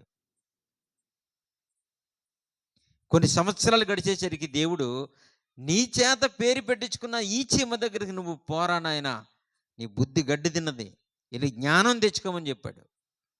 దేవుని బిడ్డలారా, మానవుని స్థితి దిగజారిపోయింది లోకంలో. గొప్పగా చేసిన దేవుడు మనల్ని గొప్పగా చూడలేకపోతున్నాడు ఇప్పుడు. మీరు ఆలోచించాలి. నిజమే, మన మనుషులంగా భూమి మీద అన్నిటికంటే గొప్పవాళ్ళం మనం. కానీ మనకు ఆ మంచి పోగొట్టుకున్నాం. ఆ క్రియలు లేవు మనకి, ఆ మంచితనం లేదు. పరిశుద్ధుడైన దేవుళ్ళో నుంచి వచ్చాననే జ్ఞానం లేకుండా పోయింది మనుషులకి. అందుకే పాపమునే రుచి మరిగిన మనుషులుగా బ్రతుకుతున్నారు. ఎన్ని చెప్పినా మారు మనసు లేని వాళ్ళుగానే ఉంటున్నారు. యేసుప్రభు గారు ఇంకొకసారి వచ్చినా సిలువే చంపేస్తారే కానీ మనుషులు మాత్రం మారరు ప్రియులారా. ఆయన ఎందుకు వచ్చాడు? ఈ లోకం బాగోలేదనే కదా, ప్రపంచం అంతా చెడిపోయిందనే కదా, దీన్ని బాగు చేయడానికి కదా ప్రభు వచ్చింది. అయినా సరే ఆయన అలా వెళ్ళిపోగానే మనుషులు మళ్ళా మామూలు అయిపోయారు. పాత జీవితాల్లోకి వెళ్ళిపోయారు, తిరిగిపోయారు. ఇదే జీవితం అనుకుంటున్నారు. మరణం తరువాత మనుషులు ఎదుర్కోబోయే ప్రమాదాలు ఎలాగున్నాయో అనే సంగతి కనీసం ఆలోచించని వారిగా ఉన్నారు. దేవుడు నన్ను చూడటం లేదనుకుంటున్నారు. కానీ దేవుడు నన్ను చూశాడు, చూస్తున్నాడు అనుకునే వారిలో చాలా తక్కువ మంది ఉంటారు. అలాంటి వారిలో ఇందాక మనం చదువుకున్నాం కదా, ఎవరమైనా సొంకరి. ఇంకెవరైనా తెలుసా? దావీదు గారండి. దావీదు గారు కూడా చాలా గొప్ప వ్యక్తి. దేవుడంటే భయం. అందరిలా కాదు. ఓ ప్రక్కన పరిపాలన చూసేవాడు, ఓ ప్రక్కన ధర్మశాస్త్రం బోధించేవాడు, ఓ ప్రక్కన దేవుడు చూస్తున్నాడని భయం కలిగి ఉండేవాడు. చూడండి 139 కీర్తనలో అంటాడు. 139 కీర్తనలో 1-2 వచనాలు బాగా చూద్దాం. చూడండి ప్రియులారా, చదువుదాం. యెహోవా నీవు నన్ను పరిశోధించి తెలుసుకుని ఉన్నావు. ఎవరిని అనుకుంటున్నారు? ఎవరిని అంటారా? దేవుడు నన్ను చూస్తున్నాడు, నన్ను పరిశీలిస్తున్నాడు, అమ్మో జాగ్రత్తగా ఉండాలనుకుంటారా? ఇదిగో వీళ్ళు గుర్తుపట్టారు దేవుణ్ణి. యెహోవా నీవు నన్ను పరిశోధించి తెలుసుకుని ఉన్నావు. చూడాలి, బాగా చూడాలి. నేను కూర్చుండుట, నేను లేచుట నీకు తెలుసు. ఎవరిని అనుకుంటున్నారండి? నేను లేవడం దేవుడికి తెలుసు, నేను కూర్చోవడం దేవుడికి తెలుసు, నేను పండుకోవడం దేవుడికి తెలుసు అనుకుంటున్నారా? అలాగ అనుకున్న వాళ్ళలో దావీదు ఒకడండి. మనుషులకి ఎవరైనా దేవుడు అనే పదం జ్ఞాపకం ఉందా అసలు? చాలామందికి దేవుడు గుర్తు రావాలంటే ఆపదైనా రావాలి, ఆదివారం అయినా రావాలి. ఎందుకు? ఆదివారం వస్తే పాస్టర్ గారు పాటలు వేస్తారు గుడి మీద. చాలామంది ఆదివారం కూడా మర్చిపోతారు. ఆదివారం అని కూడా మర్చిపోయి మార్తమ్మలాగా పనిలో వెళ్ళిపోయిన ఉంటారు చాలామంది. మార్తమ్మలాగా ఏం చేస్తారో పనిలో మునిగిపోతారు. అప్పుడు టక్కుమని ఎప్పుడైతే చర్చి మీద పాటలు వినపడ్డాయో, వాక్యాలు వినిపిస్తున్నాయో, అమ్మ బాబు ఇలా ఆదివారం కదా అని గుర్తుకొస్తుంది. చూసారా? ఆదివారం అనే గుర్తు లేకపోతే దేవుడే గుర్తుండడు. అలాగే ఆపద కూడా రావాలి, కష్టాలు కూడా వస్తేనే బాగుంటుంది. కష్టాలు లేదనుక మనిషి దేవుడు మాట వినడు. అందుకనే కష్టం వచ్చిందనక ఏమంటారు? ప్రభువా అంటారు. ప్రభు ఎప్పుడు గుర్తొస్తాడు? కష్టాల్లో. ఇశ్రాయేలీయులు కూడా అంతేనంట. అన్నం ఉన్నంత కాలం ఏం మాట వినలేదు. ఆరోగ్యం ఉన్నంత కాలం ఏం మాట వినరు. మంచం పడిన తర్వాత అప్పుడు అడుగుతారు. అప్పుడొస్తాడా? ఏమ్మా? మనం బాగున్నప్పుడు ఆయన పిలిచినప్పుడే మనం రావాలి. మీకు బాలేనప్పుడు ఆయన పిలిస్తే రాడు. ఎందుకంటే మనం వచ్చామేంటి ఆయన దగ్గరికి. వాక్యాలు చాలా ఖండితంగా ఉంటాయి బైబిల్‌లో. చాలా చక్కగా అర్థం చేసుకోవాలి మనం. చూడండి. నేను లేచుట నీకు తెలియనంటే అర్థమేంటి? దావీదు గారు కూర్చుంటుంటే దేవుడు చూస్తున్నాడంట. ఏం చూస్తున్నాడు? ఏం చేసొచ్చి కూర్చుంటున్నాడు? కూర్చోవడానికి ముందు ఏం చేశాడు? చూస్తున్నాడు దేవుడు. ఏవండీ? మనం కూర్చోవడానికి ముందు ఏదైనా చెయ్యాలా? ఏమ్మా? చెయ్యాలా వద్దా? ఆ! మనం లేస్తుంటే చూస్తున్నాడంట. లేస్తుంటే ఏం చూస్తాడు? మన కాళ్ళు ఎక్కడికెళ్తున్నాయో చూస్తాడు. వీడెవడికైనా దేవుడు మాటలు చెప్తాకెళ్తున్నాడా? ఎవరినైనా ఓదార్చడానికి ఎళ్తున్నాడా? ఏమ్మా? ఏదైనా మంచి పని నా కొరకు చేయడానికి ఎళ్తున్నాడా అని చూస్తా ఉంటాడు. చిన్నప్పుడు మా మా ఇన్ మన ఇంటికి చిన్నపిల్లలుంటారు కదా! వాళ్ళకి బంధువులంటే చాలా ఇష్టమండి. చుట్టాలంటే చాలా ఇష్టం. చుట్టాలు ఇంటికొస్తే చాలా ఇష్టపడిపోతారు పిల్లలు. ఎందుకు చెప్పండి? వచ్చేటప్పుడు ఏం తెస్తారు? అమ్మా? చెప్పండి. తినేటివి తీసుకొస్తారు. పప్పలు తీసుకొస్తారు. కదా! అరటిపళ్ళు, మిక్చరు, మిఠాయి కొమ్ములు ఇలాంటియన్నీ తీసుకొస్తారు. అందుకే ఇంటికి చుట్టాలొస్తుంటే చిన్నపిల్లలకి ఎంత ఆనందం ఉంటదో. పైగా వెళ్ళేటప్పుడు ఏమిస్తారు? డబ్బులిస్తారు. అర్థమైందా? చిన్నప్పుడు బంధువులొస్తుంటే పప్పలు తెస్తారని సంతోషపడతారు.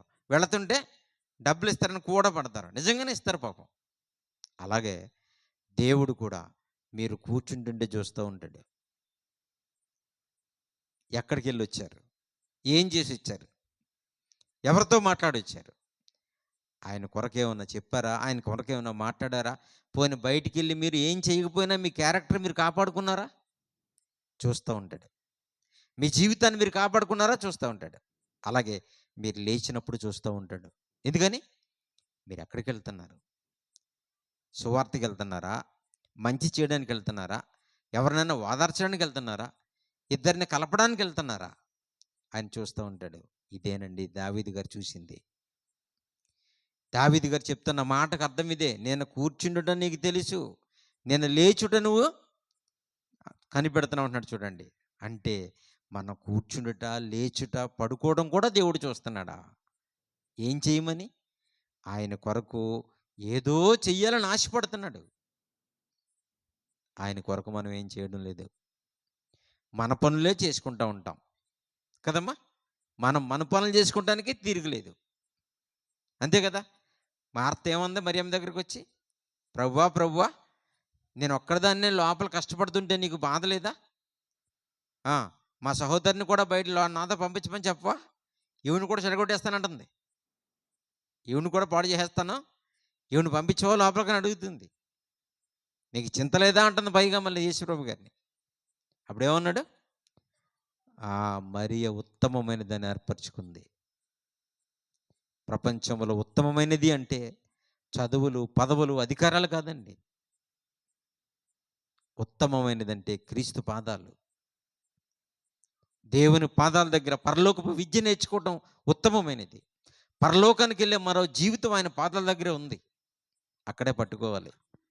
దేవుని బిడ్డలారా, ఆయన పాదాలు బతికుండగా విడిచిపెట్టకూడదు. వదిలేస్తున్నారు మీరు. ఆపదొచ్చినప్పుడు పట్టుకుందాం అనుకుంటున్నారు. ఏమ్మా? మనకు కష్టం వచ్చినప్పుడు దేవుడు వస్తాడా మన దగ్గరికి? వస్తాడా? మీరొస్తే వస్తాడు. మీరు బాగున్నప్పుడు మీ దగ్గరికొస్తే వస్తాడు. ఏమ్మా? మీరు బాగున్నప్పుడు మీరు ఆయన దగ్గరికొస్తే వస్తాడు. అవునా కదా? ఆ! మీరు రాకపోతే మీకు బాగులేనప్పుడు ఆయన వస్తాడా? రాడు. ఎక్కడుంది రానని? సామెతల గ్రంథం. చూడండి. చాలామంది అప్పుడెందుకులెండి మంచం ఎక్కిన తర్వాత నమ్ముకుందాం దేవుడిని. జబ్బు పడ్డ తర్వాత పిలుద్దాం రమ్మని దేవుడిని అనుకుంటున్నారు. ఆ! చాలామంది మంచం మీద పడి ఏమంటారంటే, ఇలాగే భగవంతుడా వచ్చి నన్ను తీసుకుపోరా అంటూ ఉంటారు. ఎక్కడికి తీసుకుపోతాడో చూడండి, వస్తాడేమో. సామెతల గ్రంథం 1 అధ్యాయము 21 వచనం చూడండి. 21 వచనం. సామెతల గ్రంథము 1 అధ్యాయము 23 వచనం. నా గద్దింపుని విని తిరుగుడి, ఆలకించుడి, నా ఆత్మను మీ మీద కుమ్మరించెదను, నా ఉపదేశములు మీకు తెలిపెదను. నేను పిలువగా అదిగో, నేను పిలిచినప్పుడు మీరు వినలేదంట, మీరు వినకపోతిరి. నా చెయ్యి చాపగా ఎవ్వరును లక్ష్య పెట్టకపోతిరి. నేను చెప్పిన బోధ ఏమియు మీరు వినక త్రోసివేసితిరి. నేను గద్దింపగా, చూసారు ఎంత బాగుందో. అంటే ఇప్పుడు గనక మనం వినకపోతే మంచం పట్టిన తర్వాత ఆయన వినడానికి చెప్పడానికి చెప్తున్నాడు. నేను పిలవగా నువ్వు రాలేదు, నేను చెయ్యి చాపగా నాకు ఎందుకన్నావు, నా గద్దింపు విని తిరగలేదు కదా ఆ అబ్బాయి. ఇప్పుడు బాలు నా కోర్టులో ఉంటుంది. చదవమ్మా. నేను గద్దింపగా లోబడలేదు కాబట్టి మీకు అపాయము కలుగగా. దేవుడు నవ్వుతాడా? ఉందమ్మా బైబిల్లో? ఏమా మనకు అపాయం కలిగితే దేవుడు నవ్వుతాడా? ఇదేంటి ఇలా మారిపోయాడు దేవుడు? మనకు అపాయం కలిగితే మన అపాయంలో ఆయన కూడా దుఃఖపడాలి. అలా యోబు గారిని చూసి దుఃఖపడ్డాడు దేవుడు. అనవసరంగా సాతాను శోధించడానికి నా కుమారుడైన యోబుని ఇచ్చానని దేవుడు బాధపడ్డాడు. మనం బాధలో ఉన్నప్పుడు ఆయన బాధపడాలంటే ఆయన పిలిచినప్పుడు మనం రావాలి, ఆయన చెప్పినప్పుడు మనం మారిపోవాలి. లేదంటే సీన్ రివర్స్ అయిపోతుంది. వింటారమ్మా? నా గద్దింపు మీరు తిరగలేదు కనుక మీకు అపాయం వచ్చినప్పుడు నేను నవ్వుతాడంట. నిజమేనా? ఏమా చూడండి, దేవుణ్ణి ఎలా మార్చేసుకుంటున్నాం మనం. తల్లి మరిచినా నిన్ను మర్చిపోనన్నాడు, చూడు మన అరచేతుల్లో నిన్ను చెక్కునన్నాడు. ఆ మాటలన్నీ పని చేయకపోతే జరిగేది చివరికి ఇదే. ఆ మాటలు పనిచేయలేదనుకోండి, చివరికి ఇలాగే అంటున్నాడు. చూడండి, నీకు భయం వచ్చినప్పుడు నేను అపహాసం చేసేదను, భయము నీ మీదకి తుఫాను వలె వచ్చినప్పుడు, సుడిగాలు వచ్చినప్పుడు, నీకు అపాయం కలిగినప్పుడు, నీకు కష్టమును దుఃఖమును వచ్చినప్పుడు, ప్రాప్తించినప్పుడు నేను అపహాసం చేస్తాను. ఇలా మార్చేసుకుంటారా దేవుణ్ణి? ఎంత గొప్ప దేవుడు ఎలా మారిపోయాడు చూడండి. తల్లి మరిచినా నిన్ను మర్చిపోనన్నాడు. ఏమా అరిచేతిలో చెక్కుంటానన్నాడు. దేవుని బిడ్డలారా, ఎంత మంచి దేవుడు పిలిచినప్పుడు మనం వెళ్ళకపోతే, చెప్పినప్పుడు మనం మారకపోతే, మనకంటూ కష్టం వచ్చే రోజు ఒకటి ఉంటుంది. ఆ రోజులో మన బాధ ఏ డాక్టర్ గారు తీయలేడు. ఈరోజు మీరు వినాలి. వింటారమ్మా? ఆయన పిలిచినప్పుడు మనం వస్తే, మనం పిలిచే రోజు ఉంటుంది, అప్పుడు ఆయన వస్తాడు. ఆయన చేతులు చాపినప్పుడు మీరు కనుక చేతుల్లోకి వస్తే, మీకు ఓపిక లేక రోగంతో మంచం మీద ఉండి మీరు ఏడుస్తున్నప్పుడు ఆయన మీ దగ్గరికి వస్తాడు. ఆయన రావాలంటే మీరు రావాలి ఆయన దగ్గరికి. ఆయన మాట వినాలి, ఆయన చెప్పిందల్లా మనం జరిగించాలి. జీవితాన్ని మార్చుకోవాలండి. దేవుని బిడ్డలుగా ఉండాలి పిల్లలు. అందుకే చెప్పాను మీకు, నేను దేవుని దగ్గరికి వచ్చామంటే బాగుపడడానికి వచ్చాం, బాగు చేసుకోవడానికి వచ్చాం. చెప్పానా? ఎంత మంచి ఎగ్జాంపుల్ చెప్పాను మీకు నేను. ఒక మెకానిక్ షాప్ దగ్గరికి మోటార్ సైకిల్ ఎందుకు వస్తుంది? బాగు చేయించుకుంటానికి వస్తుంది. దేవుడి దగ్గరికి మనుషులు ఎందుకు వచ్చారు? బాగు చేసుకోవడానికి వచ్చాం. పాడైపోయిన మన జీవితాలు, చితికిపోయిన మన బ్రతుకులు, దేవుని బిడ్డలారా, పాడైపోయిన మన జీవితాలను కట్టడానికి ప్రభు మన దగ్గరికి వచ్చాడు. చూసారా? వర్షాకాలంలో ఎవరు వస్తారు మన వీధిలోకి? తెలీదా మీకు? గొడుగులు బాగు చేస్తాం అని వస్తారు కదా. వర్షాకాలంలో గొడుగులు బాగు చేసేవాళ్ళు వస్తారు, టీవీలు బాగు చేసేవాళ్ళు ఉంటారు, ఫ్యాన్లు బాగు చేసేవాళ్ళు ఉంటారు. అంటే ప్రజల దృష్టిలో పాడైపోయిన గొడుగులు, ఫ్యాన్లు, టీవీలు అనుకుంటున్నారు. మనుషులు పాడైపోలేదా? మనుషులను బాగు చేసి ఆయన ఒకే ఒక ఆయన ప్రపంచంలోకి వచ్చాడు. ఎవరైనా? యేసుక్రీస్తు ప్రభు వారు. చూడండి, లూకా సువార్త లూకాసు వార్త 19వ అధ్యాయం 10వ వచనంలో మీరు చూస్తే ఇదే మాట అక్కడ ఇలాగే రాయబడింది చూడండి. తీసారా? యేసుక్రీస్తు ప్రభువారు వర్షాకాలంలో గొడుగులు బాగు చేస్తాం వచ్చినోడు వచ్చినట్టు, టీవీ బాగు చేస్తాం వచ్చినట్టు, ఫ్యాన్లు బాగు చేసేవాళ్ళు వచ్చినట్టు, మనుషులను బాగు చేయడానికి భూమి మీదకి వచ్చాడు. మనుషులను బాగు చేసేవాళ్ళు ఎవరు ఉండరండి, యేసు ప్రభు గారు ఒక్కడేనండి. లూకాసు వార్త 19వ అధ్యాయం 10వ వచనంలో ఏమనుంది? నశించిన దానిని వెతికి వెతికి రక్షించడానికి వచ్చాడండి. మనుషులను బాగు చేసేవాడండి ఆయన. మానవ జీవితాలను తిరిగి కట్టేవాడండి యేసుప్రభు అంటే. చితికిపోయిన మన బ్రతుకుల్ని కట్టేవాడండి. తెలుసా? ఒక సమరయ స్త్రీతో మాట్లాడితే ఆమె జీవితాన్ని కట్టాడు. వ్యభిచారం మందు పట్టబడిన స్త్రీ రాళ్లతో కొట్టబడుతుంటే ఆమె జీవితాన్ని కట్టబడడానికి వచ్చాడు. అన్యాయంగా ప్రజల దగ్గర డబ్బులు తీసుకుని ఆస్తులు సంపాదించి ఇదే జీవితం మనం మోసపోతుంటే అలాంటి జక్కయ్య దగ్గరికి వచ్చాడు ప్రభు. ఇలాగ ఎన్నో బ్రతుకులు చిరిగిపోయిన ఎన్నో మానవ జీవితాలను కట్టాడండి ఆయన. ఈరోజు మనం బాగున్నాం అనుకుంటున్నాం, మనం నాకు ఏ లోటు అండి అనుకుంటున్నాం, నాకు ఆరోగ్యం బాగుంది అనుకుంటున్నాం. శారీరకంగా మీకు అన్నీ బాగోవచ్చే కానీ ఆత్మీయంగా మీరు బాగోలేరు ప్రియులారా. మనల్ని బాగు చేయడానికి వచ్చినప్పుడు ప్రభు ఆయన చేత బాగు చేయించుకునే వాళ్ళమే మనం. ఇలాగే ఉంటే కాలం వెళ్ళిపోతుంది, వయసు అయిపోతుంది, దేవుడిచ్చిన టైం అయిపోతుంది. తెలుసా మీకు? మన దినాలను మనం గుర్తించుకోవటం లేదు, పాడు చేసుకుంటున్నాం. చూసారా? మనుషుల్ని మంచి వాళ్ళ దగ్గరికి ప్రభు రాలేదండి. తెలుసా? నశించిపోతున్న దానిని వెతికి రక్షించడానికి వచ్చాడు. చూసారా? మనం వాడుకునే ప్లాస్టిక్ డబ్బాలు, ప్లాస్టిక్ డొక్కులు, ప్లాస్టిక్ బకెట్లు, చిరిగిపోయిన చీరలు, పగిలిపోయిన గ్లాసులు ఇవన్నీ ఎక్కడ పడేస్తామమ్మా? పెంట మీద పడేస్తాం, తీసుకెళ్ళి రోడ్డు పక్కన పెంటల మీద పడేస్తాం.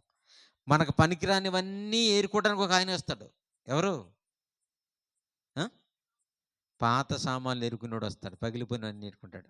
మనకు అక్కర్లేని పడేసిన పగిలిపోయిన డొక్కులు, చీరలు, బకెట్లు, గాజు ముక్కలు ఇవన్నీ బస్తా సంచులు ఏరుకుంటానికి ఒక ఆయన వస్తాడు.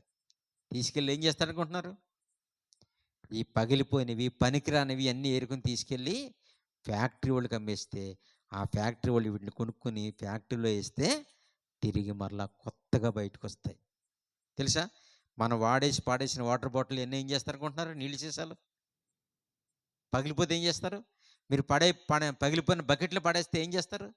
వాళ్ళు ఏరుకుని తీసుకెళ్ళి ఫ్యాక్టరీ వాళ్ళకి అమ్మేస్తారు. పాత సామాను కొనేవాళ్ళు అందరూ ఉంటారు. వాళ్ళకి తీసుకెళ్ళి అమ్మేస్తే ఆ పగిలిపోయిన ముక్కలను తీసుకెళ్ళి ఫ్యాక్టరీలో వేస్తే పగిలిపోయిన జీవితాలు లాంటి ముక్కలు క్రొత్త బాటిల్లాగా బయటకు వస్తూ ఉంటాయి.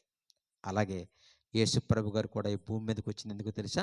నశించిన దానిని వెతికి రక్షించడానికి. పగిలిపోయిన బాటిల్ని ఏరుకోవడానికి ఆయన వచ్చినట్టు పాడైపోయిన జీవితాలను కట్టడానికి ప్రభు వచ్చాడు. మీకు అర్థమవుతుందని మీ స్థాయికి దిగి మాట్లాడుతున్నాను. దేవుని బిడ్డలారా, మనం బాగున్నాం అనుకుంటున్నారా మీరు?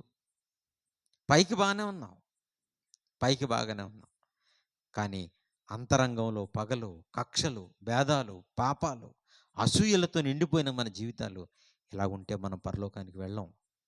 దేవుని బిడ్డలారా, బాగా ఆలోచించండి. జీవితం చిన్నది. చిన్న జీవితాన్ని దేవుడికి ఇచ్చి ఉన్నతమైన జీవితాన్ని సంపాదించుకోవాల్సిన వాళ్ళు మనం. చూడండి ఎంత గొప్ప జీవితం. ఈరోజు మనకు గనక యేసుప్రభు గారు అనే ఆయన తెలియకుండా ఉంటే, ఈ దేవుని మనం నమ్ముకోకపోతే ఎక్కడికి వెళ్ళిపోయేవాళ్ళు మనం అసలు? ఆయన ప్రేమ ఉచితంగానే మనల్ని రక్షించుకున్నాడు తండ్రి. ఉచితంగానే తన కుమారుని లోకానికి పంపించాడు. ఆయన ద్వారా మనకు త్యాగం ఇచ్చాడు. మనల్ని మనుషులుగా తీర్చిదిద్దాడు. సృష్టిని చేసిన ప్రారంభంలో అన్ని జీవరాశులు బాగున్నాయి, మనిషి బాగులేడని నొచ్చుకున్న దేవుడు యేసుక్రీస్తు ప్రభువాన్ని పంపించి మన బ్రతుకులను కట్టాలనుకున్నాడు. తిరిగి మనకు ఒక లిఫ్ట్ ఇవ్వాలనుకున్నాడు తండ్రి. దేవుని బిడ్డలారా, అంత గొప్ప త్యాగంతో యేసుప్రభు గారు వచ్చి తన ప్రాణం పెడితే ఈరోజు మనం ఏం చేస్తున్నాం ఒకసారి ఆలోచించండి. ఎక్కడున్నాం మనం ఆలోచించండి. ఎంత విలువైన జీవితంలోనికి ప్రభు మన పిలిచాడో చూడండి. ఇంతకంటే గొప్ప జీవితం ఏముంది చెప్పండి పిల్లారా? అందుకే దేవుడు మాట వినాలి, దేవుడి కోసం బ్రతకాలి, దేవుని దగ్గరికి రావాలి. దేవుడు చాలా గొప్పవాడు. దేవుడు అంటే ఉన్నతమైన వాడు. మనుషులు కావాలనుకుని కోరుకునేవాడు పిల్లారా. ఆయన మనం దూరం చేసుకోకూడదు. చాలా గొప్పవాడు. కాబట్టి దేవుడు చెప్పిన మాటలు చాలా విలువైనవి. ఆయన్ని చూస్తున్నాడా లేదమ్మా? చూస్తున్నాడంట. నన్ను చూస్తున్నాడని ఎవరు తెలుసుకున్నారు? సుంకర తెలుసుకున్నాడు. ఇంకెవరు తెలుసుకున్నారు? దావీదు తెలుసుకున్నాడు. నేను కూర్చుండుటయు, నేను లేచుటయు, నేను పడుకుంటుటయు నువ్వు చూస్తున్నావు. అంటే నేను ఏం చేసి వచ్చి కూర్చుంటున్నానో నువ్వు చూస్తున్నావు, ఏం చేయడానికి లేస్తున్నానో చూస్తున్నావు, ఏం చేసి వచ్చి పండుకుంటున్నానో చూస్తున్నావు తండ్రి. ఈ తెలివి నా బుర్రకు మించినది అంటున్నాడు, నాకు అగమ్య గోచరం అంటున్నాడు. నువ్వు ఇంత గొప్పవాడు పెట్టి తండ్రి అంటున్నాడు. చూడండి దేవుని బిడ్డలారా, ఆయన్నే కాదు మనందరినీ కూడా దేవుడు చూస్తూ ఉంటాడు. అందుకనే ఆయన కార్యక్రమాలు చేయాలి, ఆయన కోసం బ్రతకాలి, ఆయన వెలుగుని ప్రపంచానికి చాటి చెప్పాలి ప్రియులారా. అందుకే సభలు, ఆ సభల్లో మనం మారాలి. ఈ సభలు మన ఆత్మీయ జీవితానికి ఎంతో అద్దం పట్టాలి. గొప్పవారిగా దేవుడి కోసం ఉన్నతంగా బ్రతకాలి. దేవుడు మనల్ని గొప్పగా చూస్తున్నాడు. తెలుసా మీకు? మత్తయి సువార్త 5వ అధ్యాయము 13, 14 వచనాలు చూడండి ప్రియులారా. మత్తయి గారు రాసిన సువార్తలో 5వ అధ్యాయము 13, 14 వచనాలు. మీరు లోకమునకు ఉప్పై ఉన్నారు అంటే అర్థం ఏంటమ్మా? దేవుడు మనల్ని మనుషుల్లా చూడటం లేదు, గొప్పగా ఊహించుకుంటున్నాడు. ఒక చోట ఆకాశమందలి జ్యోతులను పోలివారే ఉన్నారు అంటున్నాడు. ఒక చోట దేవుడు మనల్ని మీరు నక్షత్రాలనైనా అంటున్నాడు. ఒక చోట దేవుడు మీరు వెలుగై ఉన్నారంటున్నాడు. ఒక చోట దేవుడు మీరు లోకమునకు ఉప్పై ఉన్నారంటున్నాడు. చూడండి ఎంత బాగుందో. అంటే ఉప్పుతో దేవుడు మనల్ని ఎందుకు పోల్చాడో తెలుసండి? సృష్టిలో ఉప్పు ఏ పదార్థంలోకి వెళ్ళినా దీని రుచిలో తెచ్చేసుకుంటుందండి. పంచదారలోకి ఉప్పు వెళ్ళింది అనుకోండి, పంచదార తెలుసమ్మా? చక్కెర, షుగరు. ఉప్పు వెళ్తే ఏమైపోద్దమ్మా? పంచదార అంతా ఏమైపోద్ది? ఉప్పుగా అయిపోతుంది. జామకాయలు ఉప్పు వేస్తే ఏమవుతుందమ్మా? ఉప్పుగా అయిపోతుంది. చూసారా? దేంట్లోకి ఉప్పు వేసినా ఉప్పుగా అయిపోతుంది.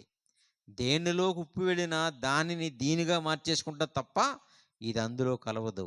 దేవుడు కూడా మనల్ని లోకంలో ఉప్పుగా పోల్చుకుంటున్నాడు. అంటే మనం అందరినీ మార్చాలే కానీ లోకంలో మనం కలిసిపోకూడదు. ఆదివారం నాడేమో గుళ్ళో ఉంటాం, సోమవారం నాడేమో సీరియల్ దగ్గర ఉంటాం, మంగళవారం బుధవారం నాడేమో సినిమా హాల్లో ఉంటాం. అలా ఉండకూడదు. మనం ఉప్పుతో పోల్చుకున్నాడు దేవుడు. మీరు లోకమునకు ఉప్పై ఉన్నారు దేవుని బిడ్డలారా. అలాగే ఇంకా కింద చదివితే 14 వచనం చదివితే మీరు లోకమునకు వెలుగై ఉన్నారన్నాడు. చూడండి ఎంత బాగా ఊహించుకుంటున్నాడు దేవుడు మనల్ని. మన గురించి ఆయన గొప్పగా చెప్పుకోవటమేనా, మనం కూడా చెప్పుకుంటామా? ఈ రాత్రి మీరు వినాలి. దేవుడు మనల్ని చాలా గొప్పగా ఊహించుకుంటున్నాడు, చాలా గొప్పగా ఆలోచిస్తున్నాడు, చాలా గొప్పగా మనల్ని దీవించాలనుకున్నాడు తండ్రి. అందుకే మీరు లోకమునకు వెలుగై ఉన్నారు అంటున్నాడు. చదవమ్మా 14 వచనం. మీరు లోకమునకు వెలుగై ఉన్నారు, కొండ మీద నుండి పట్టణము మరుగై ఉండదు కదా. మనుషులు దీపమును వెలిగించి కొంచెము కింద పెట్టరు కదా, అది వెలుగునిచ్చుటకై పైనుండి వారందరికీ వెలుగునిచ్చుటకై దీపస్తంభం మీదే పెట్టండి. చూడండి లైట్ ఎంత పైన కట్టారు. లైటు పైన ఎందుకు కట్టారమ్మా? కరెంటు పోల్ మీద లైట్ పైన కడతారు చూసారు మీరు? పైన కడితే ఏం జరుగుతుంది? కింద వాళ్ళందరికీ వెలిగిస్తుంది. ఇది కింద పెడితే, లైటు పైన కట్టకుండా కింద కడితే ఇక్కడే ఉంటుంది, వెలుగు అందరికీ తగలదు, కనిపించదు. అలాగ దేవుడు మనల్ని కూడా ఉన్నతమైన స్థితిలో పెట్టానంటున్నాడు. మీరు లోకానికి వెలుగై ఉన్నారు. మీరు కొండ మీద నుండే పట్టణం మీద వెలుగు లాంటి వారు. మీరు కరెంటు స్తంభం మీద పైన వెలుగు లాంటి వారు, దీపం లాంటి వారు. మీరు అందరికీ వెలుగునివ్వాలంటే మీరు పైన ఉండాలి. ఏంటి మీరు రక్షించబడి కొంచెం కిందకి వెళ్ళిపోతారేంటి అంటున్నాడు. మనం ఏం చేసాం? వెలిగించుకుని ఈ వెలుగు ఎవరికి తగలకుండా కొంచెం కిందకి వెళ్ళిపోయామంట. ఆయన చూశాడు మనల్ని. కానీ తప్పు. మనం అందరికీ వెలుగునివ్వడానికి మన క్యారెక్టర్ బయటకు ప్రకాశింపనివ్వాలి. చూసారా? ఇంకేమంటున్నాడు 16వ వచనంలో? మనుషులు మీ సత్క్రియలను చూచి పరలోకమందున్న మీ తండ్రిని మహిమపరిచినట్లు మీ వెలుగును వారి ఎదుట ప్రకాశింపనివ్వండి. మర్చిపోకండి ప్రియులారా, మీ దేవుడు గురించి బయట వారికి తెలియాలంటే మీ వెలుగుని వాళ్ళకు ముందు ప్రకాశింపని చేయాలంట. ఏంటో వెలుగు? మీ క్యారెక్టరు, మీ నీతి ప్రవర్తన, మీ మంచి, మీ ప్రేమ, ఇలాంటివన్నీ బయట వాళ్ళు మనల్ని చూడాలంటే చూడండి ఎంత బాగా చెప్పాడు. మన దేవుని ఎలా తెలుసుకోవాలమ్మా మిగతా వాళ్ళు? మీ మీ మీ వ్యక్తిత్వాన్ని బట్టి, మీ మారు మనసు కలిగిన జీవితాన్ని బట్టి, మీ మంచిని బట్టి మీ దేవుడు ఫలానాన్ని గుర్తించాలి వాళ్ళు. చూసారా ప్రియులారా, దేవుడు ఎంత ఆశపడుతున్నాడు చూసారా? మీ దేవుని వెలుగు వారి ఎదుట ప్రత్యక్షం అవ్వాలంటే మీ సత్క్రియలను వారి ఎదుట కనపరచనివ్వండి. ఎంత బాగా చెప్పాడో చూడండి. అందుకనే మనల్ని వెలిగించాడు దేవుడు, మనల్ని ప్రకాశింపచేశాడు దేవుడు, మనల్ని ఎన్నుకున్నాడు దేవుడు, మనల్ని పిలుచుకున్నాడు దేవుడు. దేవుని బిడ్డలారా, అలా పిలుచుకున్న మనం మరుగున ఉండకూడదు, మరలా కొంచాల కిందకి వెళ్ళిపోకూడదు. బాగు చేయించుకోవడానికి దేవుడి దగ్గరికి వచ్చాం, బాగుపడి మంచిగా బ్రతకాలి దేవుడిలోను. మర్చిపోకండి, అనేక మంది మన దగ్గరికి దేవుని ఆకర్షణలోకి రావాలి ప్రియులారా. ఎంత మంచి వాక్యాలు చూడండి. అందుకే ఒకప్పుడు ఆదాము చేత పేరు పెట్టించుకొచ్చిన జీవరాశులన్నీ ఆదాము దగ్గరికి వచ్చాయి. ఈరోజు అదే మనుషులు చీమల దగ్గరికి వెళ్ళిపోయి నేర్చుకోవాల్సిన కర్మ వచ్చింది. చూసారా, మన ఖ్యాతి దిగజారిపోయింది, మన గౌరవం మంట కలిసిపోయింది. తిరిగి మనం దేవుని దగ్గరికి వెళ్ళాలంటే మన జీవితాలు పాడైపోయిన బ్రతుకులు కట్టుకోవాలి, మనం మారాలి, సమాజాన్ని దేవుని కొరకు మార్చాలి. ఆలోచించండి. సోమరి చీమల ఎద్దకు వెళ్ళి వాటి నడతను చూసి జ్ఞానం తెచ్చుకో. ఎందుకంటే వాటికి ఎవరు లేరు, న్యాయాధిపతి లేడు, పై విచారణకర్త లేడు. మనకెవరున్నారు? న్యాయాధిపతులు ఉన్నారు, మాస్టర్లు ఉన్నారు, తల్లిదండ్రులు ఉన్నారు, అందరూ ఉన్నారు. ఏమీ లేని అవే బాగున్నప్పుడు అందరూ ఉండి మనం ఎందుకు పాడైపోతున్నాం? ఇదే దేవుని ఆవేదన. ఆలోచించండి. నేను చాలా పాటలు రాశాను, మీకు తెలుసు, చాలా పాటలు రాశాను దేవుని బిడ్డలారా. అందులో మంచి మంచి చీమల పాట కూడా రాశాను నేను కదా. ఆకారములో చిన్నవి చీమలు, బ్రతుకుటలో బహు జ్ఞానులు. ఉందా పాట? స్క్రీన్ మీద చూద్దాం, చూడండి. ప్రార్థన చేసుకుందాం, తర్వాత పాట వేస్తారు చూడండి, ఎంత బాగుంటుందో. ఆ చీమలను చూస్తుంటే పాట అనుకోకండి, మనకు పాఠం అది. సిగ్గుపడి నేను ఎందుకు అలా లేననుకోవాలి. దేవుని బిడ్డలరా, ఉట్నే రాయలేదు నేను, చాలా కష్టపడ్డాను, చాలా పాటలు రాశాను. అందులో ఒక పాట చూపిస్తారు చూడండి తమ్ముడు.